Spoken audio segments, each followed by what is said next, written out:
बाबा ने कहा कि भाई मैं किसी को संदेश देना नहीं चाहता हूं, मैं कथा क्यों लिखता हूं?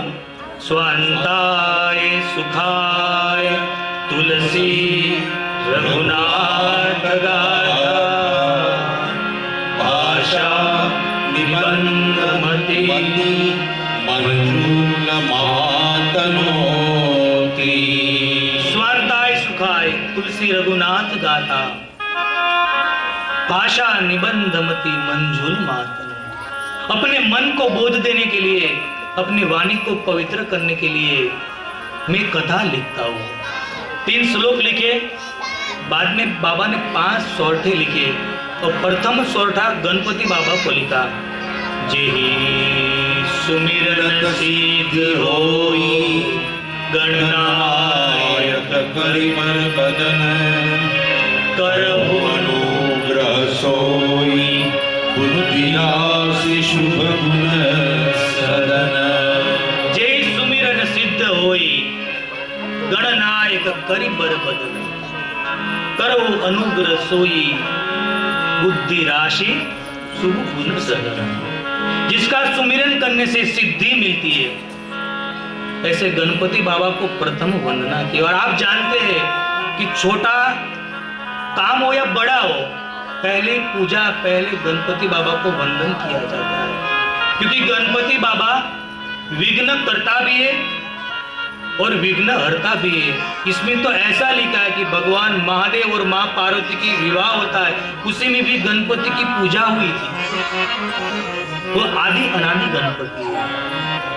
और विनय पत्रिका का बाबा ने एक पद भी लिख दिया, गाइए गणपति जगवंदन, गाइए गणपति जगवंदने शंकर सुव भवानी के नंदने शंकर सुव भवानी के नंदने सीधी सदन गजे बदन विनायक सीधी सदन गजे बदन विनायक कृपा सिंधु सुंदर सगलायके कृपा सिंधु सुंदर सगलायके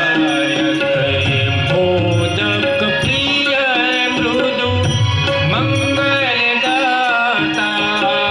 मोदक प्रिय मृदु मंगलदाता विद्यावारधि पुत्री विधाता विद्यावारधि पुत्री विधाता मागत तुलसी दास कर जोड़े मागत तुलसी तुलसीदास महाराज मांग रहे हैं, क्या मांगा?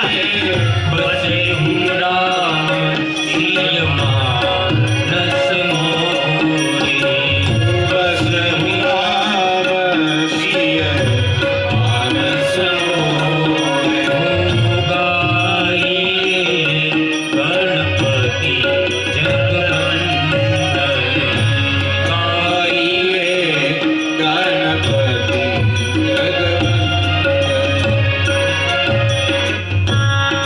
बाबा तुलसीदास महाराज गणपति भगवान के पास मांग रहे हैं, क्या मांगा?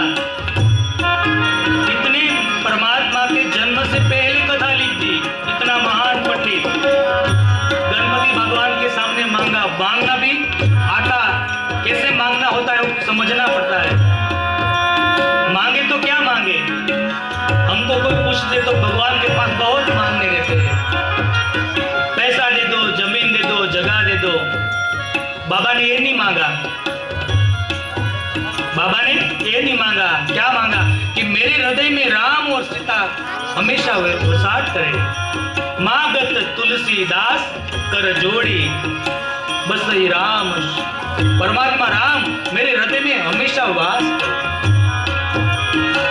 गणपति बाबा के चरण में सुंदर वंदना की। बाद में भगवान द्वार वंदना की। मुख होई वांछल पंगु चढ़ई गिरवर दहन। जासु कृपा सुदयाल द्रलो शरण करिमल दहन। कृष्ण भगवान को वंदना की। क्या कहा?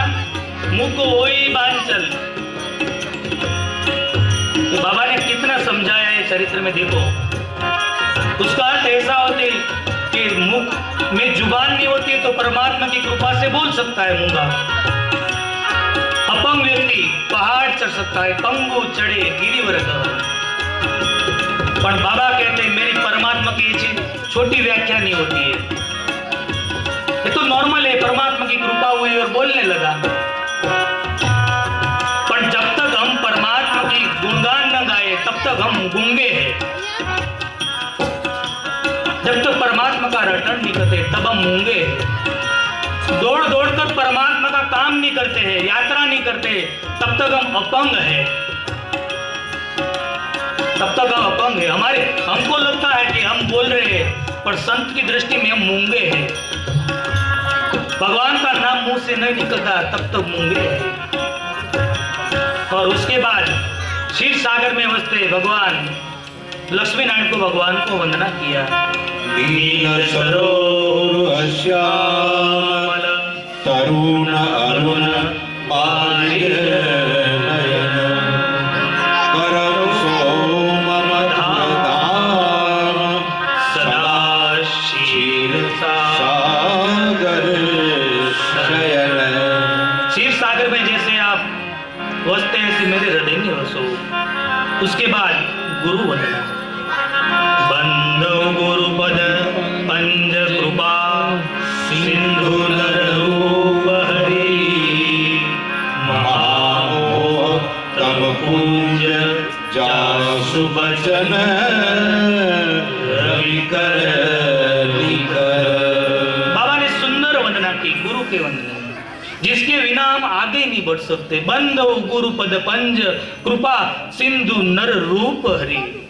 અને महामोत पूज्य जासु बचन रवि कर। आदमी कितना भी बड़ा हो, गुरु के बिना ये आदमी कभी आगे नहीं बढ़ सकता है। गुरु हमारा अंकुश है। आंख के बिना देखना, पंख के बिना आकाश में उड़ना और गुरु के बिना जीवन जीना ये समान है। गुरु दिव्य दृष्टि देता है। पर आजकल लोग पूछते हैं कि बाबा हम गुरु किसको कहे? बात भी सही है, हम गुरु किसको कहे? दत्तात्रेय भगवान ने तो 24 गुरु कर दिए अपने, जिसमें से जो सीख मिली वो हमारा गुरु। मित्र बन सकता है, कोई ब्राह्मण गुरु बन सकता है, कोई सखा बन सकता है, कोई संत बन सकता है। पर हमारे गौस्वामी तुलसीदास महाराज के गुरु कौन बने? मां रत्नावली बन गए। आप सब जानते हैं कि रत्नावली मां के साथ बाबा का विवाह हुआ तो बाबा बहुत आसक्त थे रत्नावली मां में, बहुत आसक्त थे। एक दिन कुछ काम के हिसाब से मां रत्नावली को अपने पियर जाना पड़ा। बाबा घर पे नहीं थे। आए तो बाजू वाले ने समझाया कि आपका पत्नी को अपने पियर से कोई लेके गया है। रात हो चुका था, बारिश हो रही थी बहुत। बाबा का मन वहां लगा गया और किसी को कहा बिना रात को चल पड़े। इतना पानी था, रात के समय कोई नाव भी नहीं थी। कि कुछ नाव जैसा लगा तो बाबा उसमें बैठकर वो पार हो गए। पर बाबा को पता नहीं था वो नाव नहीं थी, ये किसी का शव था। पर पता नहीं चला, इतने आसक्त थे बाबा। वहां पहुंचे तो कहीं से जाने का रास्ता नहीं था। एक रस्सी लटक रही थी, रस्सी की मदद से बाबा ऊपर पहुंचे और बाबा को यह भी पता नहीं था कि रस्सी ये सांप था। रात को 12 बजे दरवाजा खटकाया माँ रत्नावली माँ ने दरवाजा खोला और तुलसीदास महाराज को देख लिया। आप, इतनी बारिश हो रही है, आप कैसे आए यहां? रत्नावली माँ की आंख से आंसू बहने लगे और बाबा को एक ही शब्द किया कि लाज न लगत आपको मैंने दौड़ आए आप, दिख दिख ऐसे प्रेम को कहा कहूंगे ना, मैं आपको क्या कहूं? आप इतना एक चमड़ी में इतना आसक्त हो गए। मुझको जितना प्रेम करते हैं ने, इतना प्रेम एक बार मेरे प्रभु राम को करके देखो। इतना ही बताया और बाबा की दिशा बदल गई। एक ही प्रश्न पूछा, रत्नावली क्या इतना ही प्रेम करना पड़ता है प्रभु को? रत्नावली माँ ने कहा हाँ, इतना ही प्रेम करो। दिशा बदल गई और रत्नावली माँ तुलसी बाबा की गुरु बन गई, पत्नी गुरु बन गई। रावण, कंस, दंतुक्र, शिशुपाल बहुत महान थे, ऐसे सिर्फ राक्षसी नहीं थे, बहुत तप करते हैं ये लोग। बाबा ने उसका तप बताया है, पर वो निष्फल क्यों गए पता है? उसके जीवन में गुरु नहीं था। गुरु के बिना आदमी मिल जाता है, पैसा मिल जाता है, धन मिलता है, जीवन में गुरु को, जो गुरु जिसके पास नहीं होता है उसको कभी सुकून शांति नहीं मिलती। याद रखना, जीवन में गुरु किसी को रखो। शायद किसी को आप गुरु रखना नहीं चाहते तो कृष्ण वंदे जगत गुरु, ये जगत का गुरु है। गुरु की सुंदर वंदना की बाबा ने चौड़ी चौपाई लिखी, बंदा हो गुरु पद पद परागा, बंदा गुरु पद पद परागा,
चूरन चारु समन सकल भव रोग परिवार। श्री गुरु पदनक मनिगम ज्योति गुरु की चरण की रज हमारा गौरव, हमारा आगे का भविष्य ये सुधार देती है। जैसे शमशान की अपवित्र भस्म मानी जाती है, भगवान को, शिव जी को लगने के बाद संसार की पवित्र ये भस्म बन जाती है, ऐसे गुरु की चरण की रज ये पवित्र भस्म के समान हो जाती है। गुरु के बिना आगे बढ़ना मुश्किल है। रामचरितमानस तो ऐसे कहते कि गुरु बिन भव निधि तरहि न कोई भी हो, गुरु के बिना आगे बढ़ ही नहीं सकता। और याद रखो, जीवन में गुरु का कभी अपराध नहीं होना चाहिए। अपराध मत करो। हमारे गुजराती में तो गाया जाता है, ये गुरु तारो पार न पायो, गुरु तारो पार न पायो, ये न पायो, ये न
बाबा ने, और उसके बाद पृथ्वी के देव ब्राह्मणों की वंदना की। प्रथम बंधु महिचुर चरना અને મોહ જનિત संशय से वर्णना। ब्राह्मणों की वंदना की। बंधु प्रथम महिषुर चरना,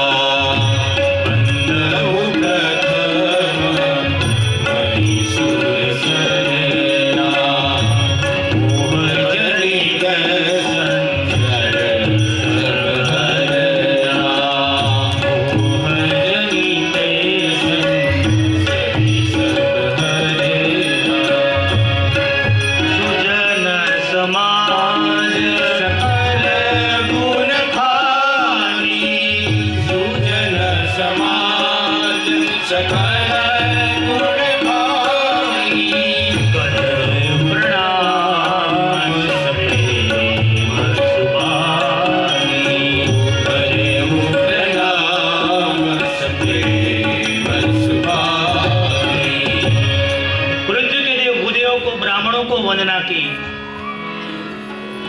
संशय, जो सामने वाले का संशय ब्राह्मणों मुक्त करते हैं, ऐसे ब्राह्मणों को मैं वंदना करता हूँ।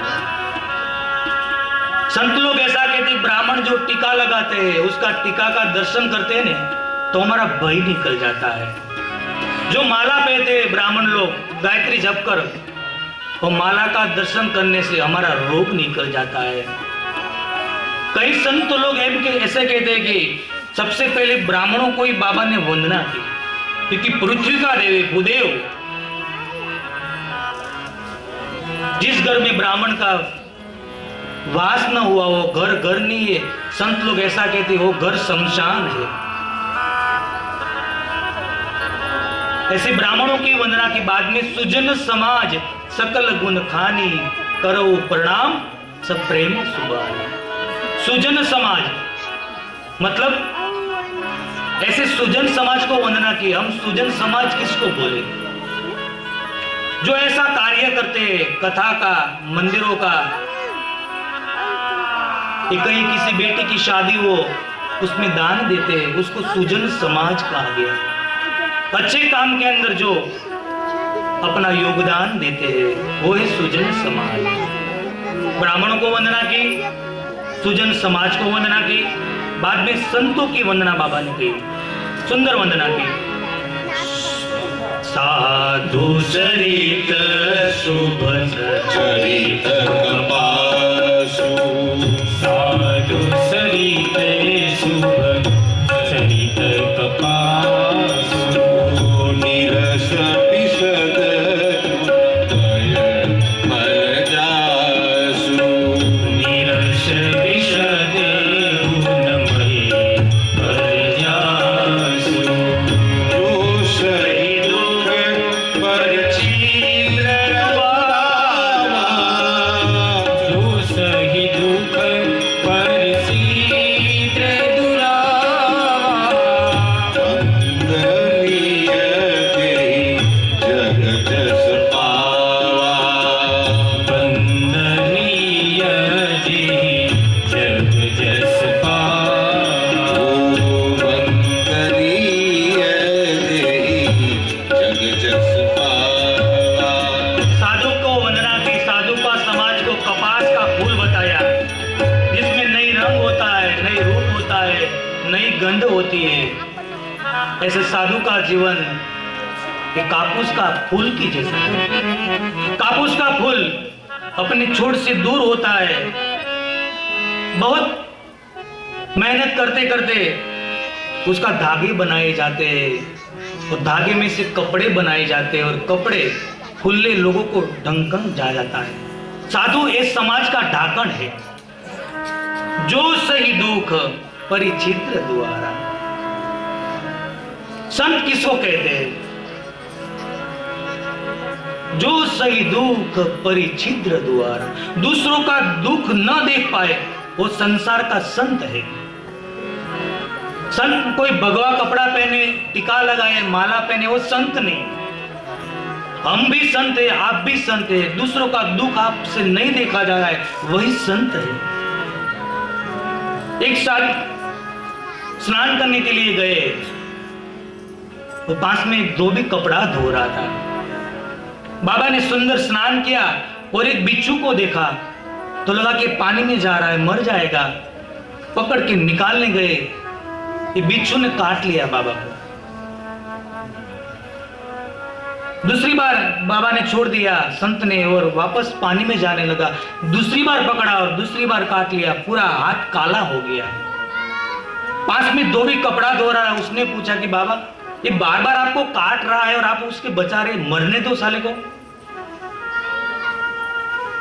इस संत ने बहुत सुंदर अर्थ दिया कि भाई उसका काम काटने का है और हमारा संत का स्वभाव है बचाने का है। जो सही दुख परिचित्र हुआ। संत किसी का दुख देख नहीं सकते, कितनी भी विपत्ति हो अपने पर ले लेते हैं। जैसे स्टैम्प पेपर आता है ना लकड़ी का, उसका अक्षर उल्टा होता है, पर जब नीचे गिरता है ना तो सीधा हो जाता है। ऐसे हमारा भाग्य उल्टा हो, पर संत की कृपा हो जाए तो सीधा हो जाता है। यही है संत। दूसरों को दुख देख नहीं सकते। संतों की वंदना की बाद में संत समाज की मुद मंगल संत समाजु जो जग जंगम तीर्थ राजु। संतों को समाज की वंदना की कि संतों का समाज है, ये प्रयाग है, ये अपने घर आता है, गंगा में जाना जरूरी नहीं होता।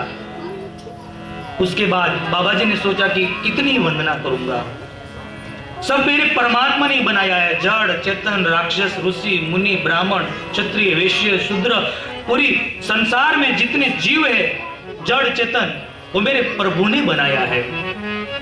तो एक ही चौपाई में सबको वंदना की बाबा ने।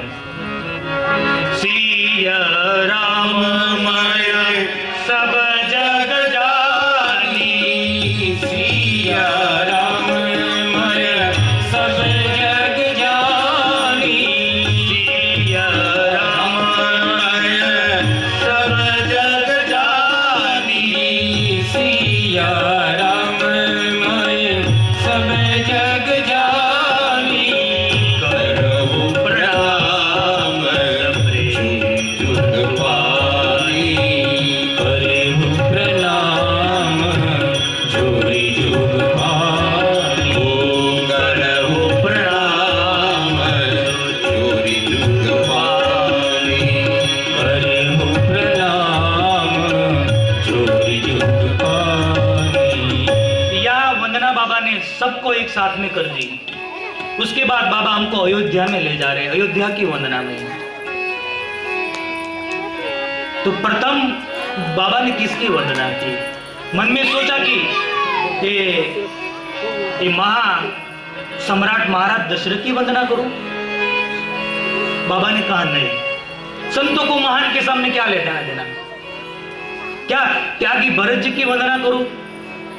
उसका भी नहीं किया। प्रभु राम इष्ट देव है, उसकी पहले वंदना नहीं की, मां कौशल्या की वंदना की।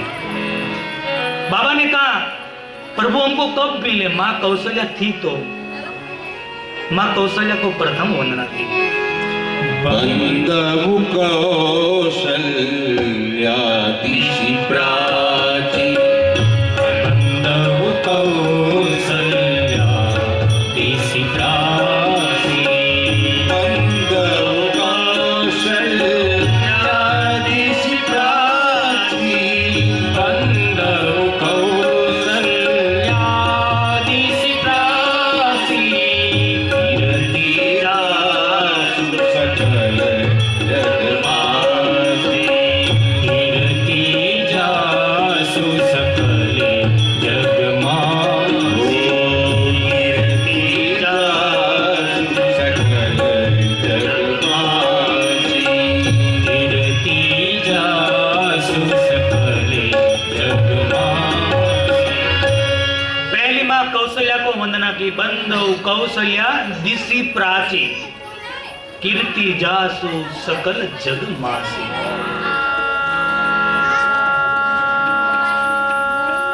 कौशल्या मां को पूर्व दिशा कहा। प्राची मतलब पूर्व। जैसे पूर्व दिशा में से चंद्र का उदय होता है और सभी को उजाला देता है, सभी को ठंडक देता है, ऐसे मां कौशल्या मां ने प्रभु का जन्म देकर संसार में उजाला दिया, सबको ठंडक दिया। सो सुखदाम राम अस नाम, ठंडक मिलती है प्रभु के नाम से, नाम की ताकत है। और संसार में सब माँ तो माँ है ने। हमारे गुजराती में तो कहते हैं कि मोढे बोलू माँ मने हाचे नानपण हांभरे। ये तो पछी मोटपनी मजा, ये तो कड़वी लागे कागड़ा। એ મોઢે બોલું માં ત્યાં તો મને હાથે હક પણ હાંભને એ પછી મોટા પુની મજા જ રે અરે જન્મ કલવી લાગે प्रथम माँ को वंदना की कि माँ माँ है।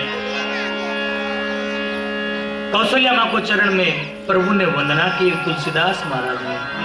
उसके बाद अयोध्या के महान सम्राट महाराज दशरथ जी की वंदना की है। બંધવાદ ભુવાલ સત્ય પ્રેમ दीन दयाल प्रिय कर्तृ परिहरे। बंदो अवध भुआल, शब्द देखो, सत्य प्रेम जय राम पर। किसी ने पूछा बाबा आप, ये तो महान सम्राट है ने, इसकी वजह से आपने वंदना की। पर बाबा ने कहा मैं सम्राट के हिसाब से वंदना नहीं की, मेरे और सम्राट को क्या लेना देना, पर मैंने उसको क्यों वंदना की? सत्य प्रेम जय राम पर, जिसका प्रेम परमात्मा के प्रति सत्य था, जिसने परमात्मा थोड़ी दूर गए विश्वामित्र के साथ, तो मछली को पानी से निकालते हो, सर्प से मुंह से जैसे मणि निकाल दो और सर्प दुखी हो जाता है, महाराज दशरथ दुखी हो गए। और ताप सदेश विशेष उदासी 14 बरस राम वनवास। जब वनवास मिल गया तो मछली को पानी से निकाल दो, मछली थोड़े समय में वो जी नहीं सकती है, अपना प्राण गवा देती है। ऐसे महाराज ने अपना प्राण गवा दिया। सत्य प्रेम जय राम पर,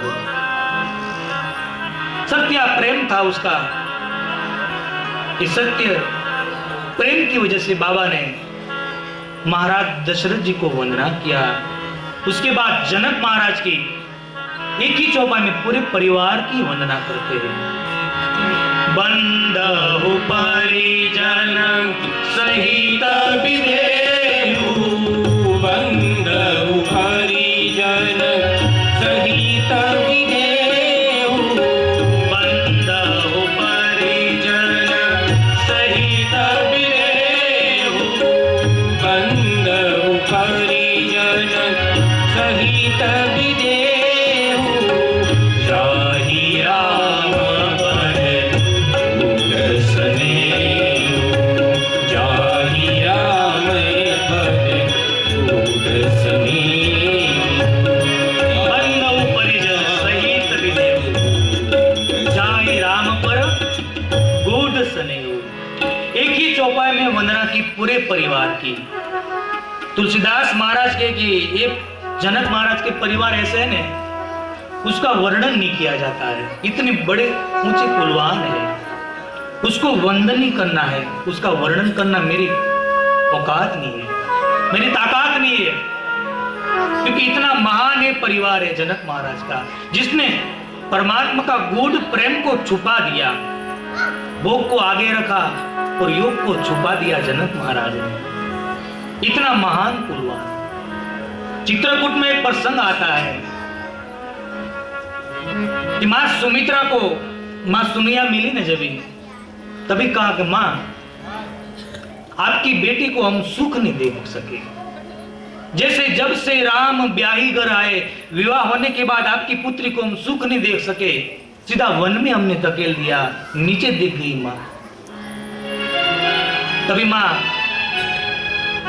ये सुंदर कहती है सुनिया मां कि ये मेरी बेटी को वनवास था ने, वो हमको पता था पहले से। आपको पता था ये बात का कि आपकी पुत्री सीता को वनवास होगा? हाँ, हमको पता था। याज्ञवल्क्य महाराज ने ज्योतिष देखा था मेरी पुत्री का और कहा था कि आपकी बेटी विवाह करके जाएगी, कुछ ही समय के अंदर उसको वन में भटकना पड़ेगा। इतना जानकर भी परमात्मा के साथ मां सीता का विवाह करते हैं, क्योंकि सच्चे राम प्रेमी है, गूढ़ स्नेह है। जनक महाराज के परिवार की वंदना की, बाद में त्यागी भरत की संत लोग वंदना करते हैं। बंधु प्रथम भरत के चरना, बंधु प्रथम भरत के चरना, जासुने भरत जाई चरना, जासुने भरत जाई चरना। भरत जी को प्रथम वंदना की। भरत चरित्र आएगा तभी उसके बारे में और ज्यादा सोचेंगे, पर भरत जी जैसा भाई मिलना इस संसार में मुश्किल है। भरत जैसा भाई नहीं हो सकता है। एक प्रसंग आता है, वशिष्ठ महाराज के पास भरत जी आते हैं, प्रभु वनवास में है। वशिष्ठ महाराज के पास आकर कहते हैं, बाबा मेरे को नींद नहीं आती रात को, मेरे को सोना है, आप कुछ ऐसा करो कि मेरे को नींद आ जाए। वशिष्ठ महाराज को शंका हुई कि राम प्रेमी को सोना, तो कहा बाबा मैं जब से प्रभु वनवास गए ना तब से मेरे को नींद नहीं आई है, और नींद नहीं आई तो मेरे को ख्वाब भी नहीं आता है। शायद मेरे को नींद आ जाए, उसमें ख्वाब आ जाए और ख्वाब में मेरा प्रभु का मेरे को दर्शन हो जाए। सपने में भी जो दर्शन चाहता है ना वो है भरत जी साहब। प्रभु धरती पे चलते तो सोच रहे कि मेरे जैसे पापी को धरती पर रहना नहीं चाहिए, गड्ढा निकाल के ये नंदी ग्राम में रहते हैं।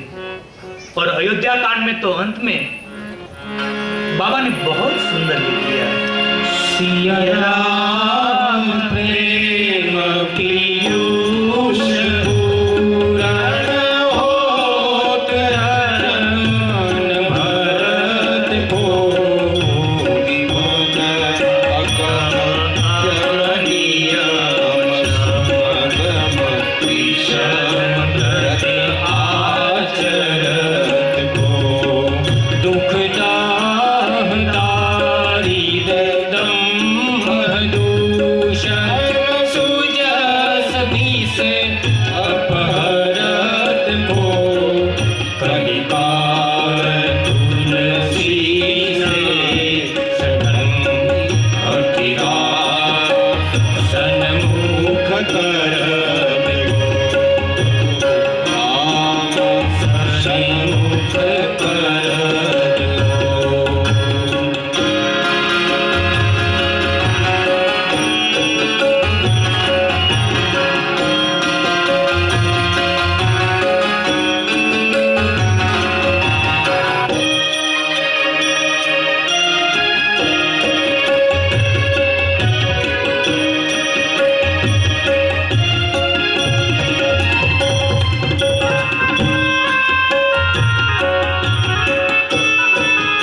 भरत जी की वंदना की और बाद में बाबा जी ने वंदनाएं चालू की, लक्ष्मण जी को वंदना की, उसके बाद भरत जी के बाद बंदहु लक्ष्मण पद जल जाता, बंदहु लक्ष्मण पद जल जाता, बंदहु लक्ष्मण पद जल जाता, बंदहु लक्ष्मण पद जल जाता, शीतल सुभग भगत दाता, शीतल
लक्ष्मण जी की वंदना की। बंदौ लक्ष्मण पद जल जाता, शीतल सुभग भगत सुख दाता।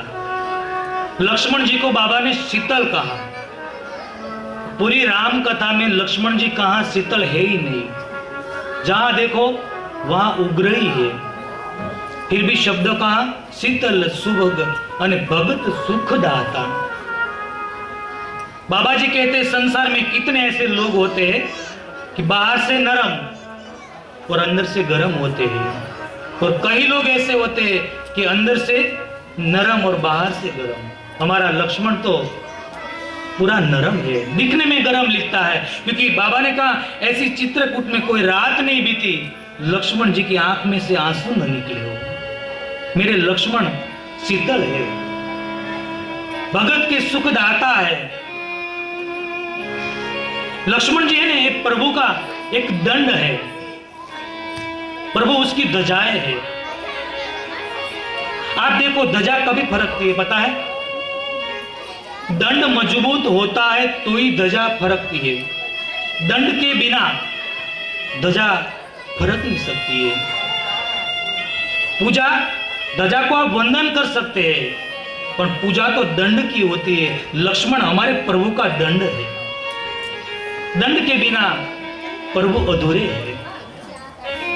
जब जब प्रभु को भी ऐसे प्रश्न का जवाब नहीं मिलता ने, तभी लक्ष्मण के पास से प्रभु जवाब मांगते थे। लक्ष्मण जी प्रभु का जवाब मांगते थे। ऐसे लक्ष्मण जी तो शीतल है, भगत के सुख दाता है, जिसने संसार में अपनी नारी को त्याग दिया। इंद्र जिसकी अपेक्षा करे ऐसे अयोध्या को त्याग दिया। मां सुमित्रा, मां कौशल्या, मां कई मां को त्यागा। 14 साल तक अपनी निंद्रा को त्याग दिया। ऐसा भाई कहां मिलता है? एक भाई के लिए 14 साल सोए भी नहीं और पूरा त्याग कर दे।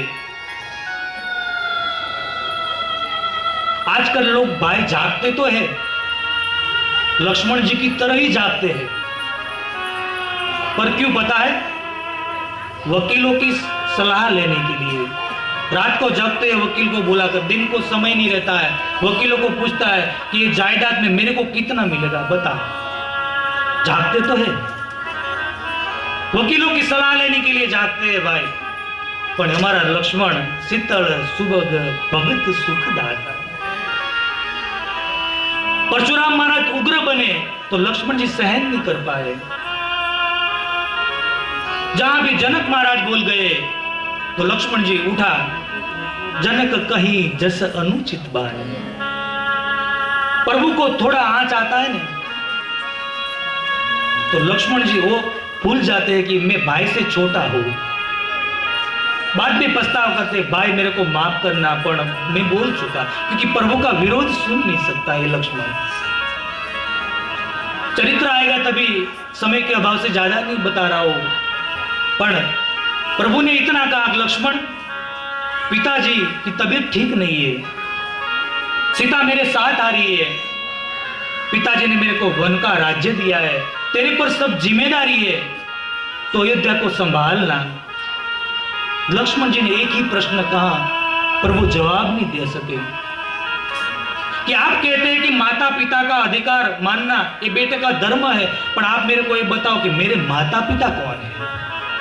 अरे लक्ष्मण, हाँ प्रभु मेरे को पता नहीं मेरे माता पिता कौन है, क्योंकि जब से मेरे को समझ में आया, मेरी माँ सुमित्रा कहती है तेरी माँ सीता है, तेरा पिता राम है। आपको लगता है कि लक्ष्मण आपके बिना जिंदा रहेगा, तो आप अनुज को छोड़ के जाओ, पर अनुज को आप छोड़ के जाओगे ने तो वापस आओगे तो ये लक्ष्मण जिंदा नहीं रहेगा। प्रभु कहा कि लक्ष्मण चल मेरे साथ। इतना ये शीतल है, इतना लक्ष्मण जी शीतल है। बाबा ने लक्ष्मण जी की वंदना की, क्योंकि जो बाबा ऐसा भी समझा रहे कि इस संसार में कोई गर्म भी है, कोई नरम भी है। हमारा स्वभाव है ना समोसा पाव जैसा है।